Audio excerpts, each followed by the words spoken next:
one of the best things that I did was to wait to choose the right partner in life. In my culture, people just get married. My mother used to pass out my phone number to random people on airplanes that she met because, she had an arranged marriage. My parents had an arranged marriage. My mom was advertised in a newspaper. It was, and they're still married. I don't know how that happened, but they're still married. But I didn't want just anybody. I wanted a partner and a best friend. And I think who you choose to spend your life with, who can support your dreams and you can support theirs, is the most important thing. And there have been times where I'm the lead, right? And he's working on his stuff. And this is now my turn and I'm working on my stuff. And so my husband has turned into the person who makes breakfast, lunch, dinner, picks up the kids, drops off the kids, brings me water. Have you eaten today? I feel like I'm a plant that he waters and feeds every once in a while. But I think choosing a life partner that supports you and accepts you wholly for who you are, where you don't have to change, I think that's an important piece. And also creating the family and the life that you want. The way I was raised was the best that my parents could do for me with what they knew and what they had. Well, I know better now, so I'm doing the best I can. I'm not great at it every day. There are a lot of apologies that I make on an everyday basis to my children because I did something wrong or I said something wrong or, but it's how do you repair it? How do you fix it? And just seeing those little things every day in my family and my core group of friends, I used to care about it being really big and large and be the extrovert and want to do everything under the planet.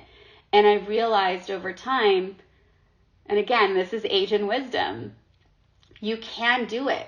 And women can do it all. They can't do it all at the same time. And so there's a time for things to happen. There's a reason and a season for everything. And that's a good thing. That's a really, really good thing. And a hard lesson to learn. There's been tears along the way, but that whole saying of I wouldn't change nothing for my journey now, is really real for me.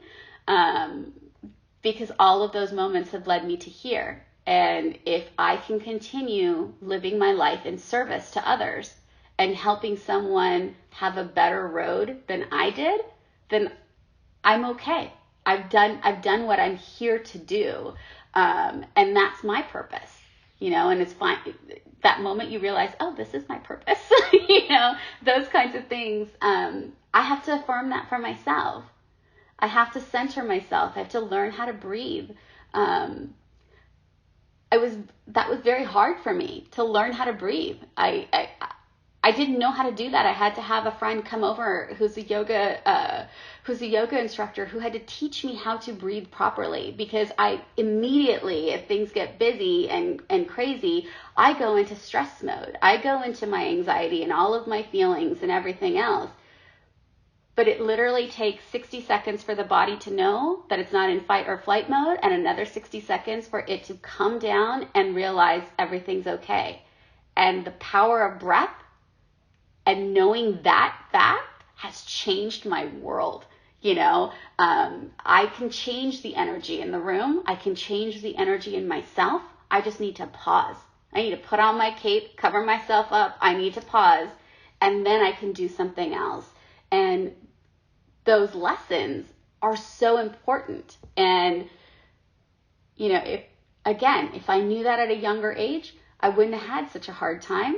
I still struggle with certain things. It's a lifelong journey. As you know, you're women, but some people don't realize women's bodies never change or never stop changing, right? Women's bodies are always changing. Our emotions are always changing.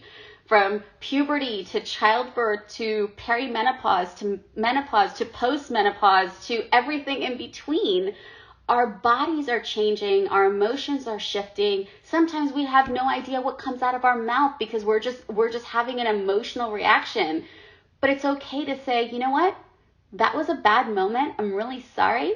I know this is how it made you feel. How can I make it better? And, I always tell my girls, there's a 3-part apology. You can't say I'm sorry all the time. You have to acknowledge how somebody else is feeling and how you can repair it. And an apology is not an apology unless you have changed behavior. So it's learning those lessons. And I literally have in front of me, behind my computer and on my desk, of what I'm looking at. And it's a sign that says, I'm still learning, by Michelangelo. And it's literally a sign that's there because I am constantly learning. I am a lifelong learner and I'm a lifelong educator. And for as long as I can, in all the ways I can, I will try to do that.